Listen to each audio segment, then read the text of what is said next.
اسلامی بھائیو السلام علیکم ورحمۃ اللہ وبرکاتہ۔ آج ایک بہت نصیحت آمیز ایک واقعہ آپ کے سامنے لے کر آیا ہوں۔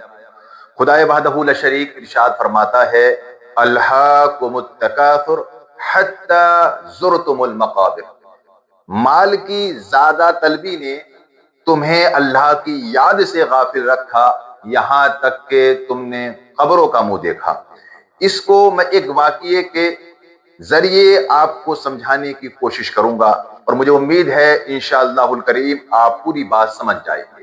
ایک بادشاہ تھا، اس نے اپنے ایک سپاہی کو یہ حکم دیا کہ ایک دن میں تم جتنی زمین کا ایک چکر کاٹو گے، جتنی زمین پر تم ایک دائرہ بنا لو گے چل کر، اتنی زمین تمہیں دے دی جائے گی۔ دھیان دینا، ایک دن میں جتنی زمین آپ ایک بار گھوم کر پورا دائرہ مکمل کر لو گے، وہ زمین تمہیں دے دی جائے گی، مگر شرط یہ ہے کہ ڈوبنے کے بعد سورج کے اگر ایک قدم بھی کم رہ جاتا ہے دائرہ بننے میں، تھوڑا سا حصہ بھی کم رہ جاتا ہے دائرہ بننے میں، تو پھر آپ کو کچھ نہیں دیا جائے گا۔ شرط کیا تھی کہ اتنا ٹائم آپ کو دیا گیا ہے، اس ٹائم میں اگر آپ نے پورا دائرہ بنا لیا، پورا گولا زمین پہ بنا لیا، تو وہ زمین آپ کی جو گولے کے اندر آ گئی، وہ جگہ آپ کی، مکانات آپ کے، کھیت آپ کے، کھلیان آپ کے۔ لیکن اگر آپ دائرہ نہیں بنا پائے تو پھر آپ کو کچھ نہیں دیا جائے گا۔ میرے اسلامی بھائیوں، سپاہی نے شرط منظور کر لی اور اب اس نے چلنا شروع کیا۔ چلتا رہا، زمین، کھیتوں، کھلیان کو پار کرتا ہوا، بڑا خوش تھا کہ میں بہت سی زمین قبضہ کر لوں گا، یہ کروں گا، وہ کروں گا۔ میرے ارمان دل میں جگائے بیٹھا تھا، اتنا ایریا قبضہ کروں گا، اور اس کے بعد میں یہ تمنا پوری کروں گا، اس کے بعد یہ خواہش پوری کروں گا، اس کے بعد یہ خواہش پوری کروں گا۔ اسی سوچ کے ساتھ میں چلتا گیا یہاں تک کہ دوپہر ہو جاتا ہے۔ جب دوپہر ہوتا ہے میرے اسلامی بھائیوں، اب دل میں خیال آتا ہے، یار بہت زیادہ ایریا میں نے قبضہ کر لیا ہے، اب چل کر دائرہ مکمل کرنا چاہیے۔ پھر دل میں خیال آتا ہے، ابھی تو بہت ٹائم باقی ہے، ابھی تو آدھا دن ہے، لاؤ کچھ اور زمین قبضہ کر لی جائے۔ پھر اس نے چلنا شروع کیا، اب اور چلتا گیا یہاں تک کہ سورج ڈھلنا شروع ہو جاتا ہے میرے اسلامی بھائیوں۔ اب اس کے دل میں خیال آتا ہے، یار کافی وقت ہو رہا ہے، واپس مڑنا چاہیے۔ مگر پھر کیا دیکھتا ہے، سامنے ہرے بھرے کھیتوں کھلیان اور جنگلات ہیں۔ سوچتا ہے یار ان کو بھی میں چل کر اپنے انڈر میں لے لوں، پھر ان کو اپنے انڈر میں لینے کے لیے پھر چل پڑتا ہے۔ پھر کیا دیکھتا ہے کہ ندی ہے، سوچتا ہے اس کو بھی اندر لے لوں گا تو میرے کھیت و کھلیان کے لیے بڑا فائدہ ہو جائے گا۔ پھر اسلامی بھائیوں پھر یہ چلنے لگتا ہے، پھر خیال آتا ہے دن بہت بیت چکا، جلدی واپس چلنا چاہیے۔ پھر دیکھتا ہے ایک پہاڑ ہے، سوچتا ہے یار تھوڑا سی محنت کر کے اس کو بھی میں اپنے انڈر میں لے لیتا ہوں، واپسی میں تھوڑا تیز چلوں گا، دوڑتے ہوئے جاؤں گا، دائرہ مکمل کر لوں گا، یہ پہاڑ بھی میری ملکیت میں آ جائے گا۔ اب اس انسان نے پہاڑ کے ارد گرد سے چلنا شروع کیا میرے اسلامی بھائیوں، اور جب یہ گھوم کے آتا ہے تو کیا دیکھتا ہے کہ وقت بہت کم بچا ہے۔ اب اس نے بہت تیزی سے چلنا شروع کیا، مگر اب حال کیا ہے، یہ تیزی سے چل رہا ہے، اس سے تیزی سے کہیں زیادہ وہ سورج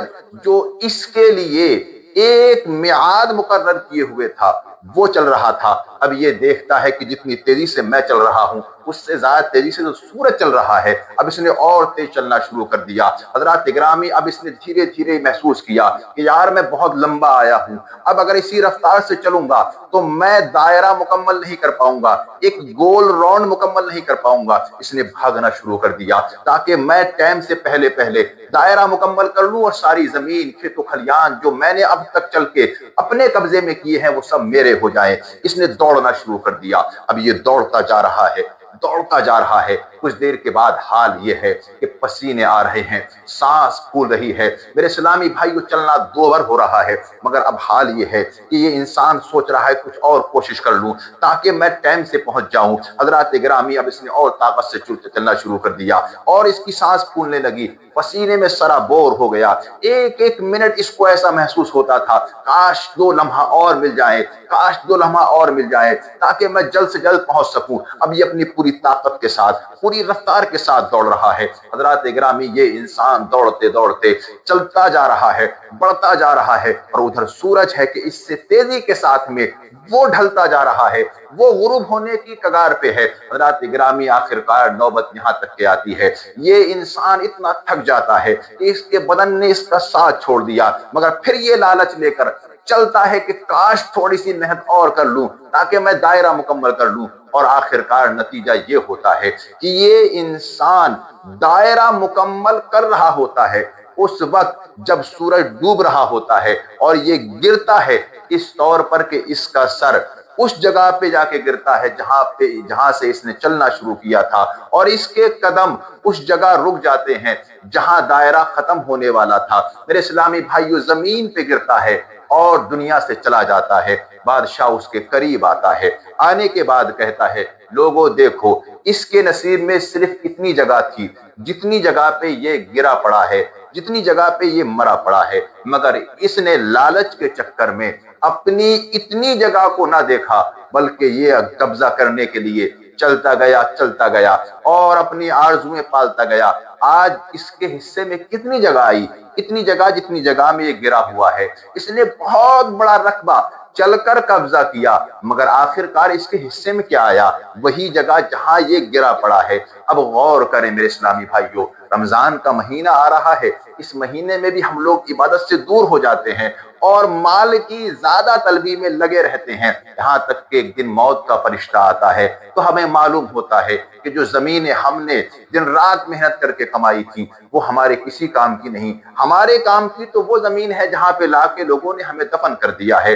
وہ مال جسے دن رات محنت کر کے سود بیاج جیسا بھی ہوا، جائز ناجائز، ہم نے نہیں دیکھا کمایا، وہ مال ہمارے کسی کام کا نہیں ہے۔ وہ مال جو ہم نے اللہ اور رسول کی راہ میں خرچ کیا آج وہ ہمارے کام آ رہا ہے۔ اس لیے اپنے آپ کو سنبھالنے کی کوشش کرو، یہ واقعہ آپ کو سبق دینے کے لیے کافی ہے۔